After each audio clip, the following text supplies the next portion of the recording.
শেখ হাসিনা সরকার পতনের আগেই দেশ ছেড়ে পালিয়েছেন আওয়ামী লীগের অনেক নেতাকর্মী। ১.৫ মাস পরেও অনেক সাবেক মন্ত্রী ও সংসদ সদস্য অবৈধভাবে দেশ ত্যাগের চেষ্টা করছেন। ইতোমধ্যে অনেকে দেশ ছেড়ে পালিয়েও গেছেন, কেউ কেউ ধরা পড়েছেন, মৃত্যুর ঘটনাও ঘটেছে। যারা পালিয়ে গেছেন বা পালানোর চেষ্টায় আছেন তাদের প্রায় সবাই হত্যাসহ বিভিন্ন মামলার আসামি। প্রশ্নটা হচ্ছে, এসব ব্যক্তি পালালেন কি করে? এখনো কিভাবে দেশ ছেড়ে যেতে পারছেন? অনেকেরই ধারণা ৫ আগস্টের পর ওবায়দুল কাদের সীমান্তবর্তী এলাকায় আশ্রয় নেন, পরে সীমান্ত অতিক্রম করে চলে যান ভারতে।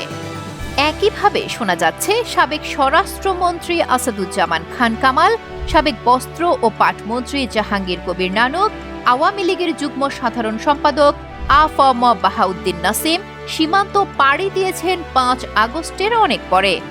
ছাত্রলীগ, যুবলীগ এবং শেখ হাসিনার আত্মীয় স্বজনের অনেকেই আছেন পালানোর তালিকায়। অবৈধ পথে দেশ ছাড়ায় ইমিগ্রেশন বিভাগের নথিতে বেশিরভাগেরই নেই কোনো তথ্য।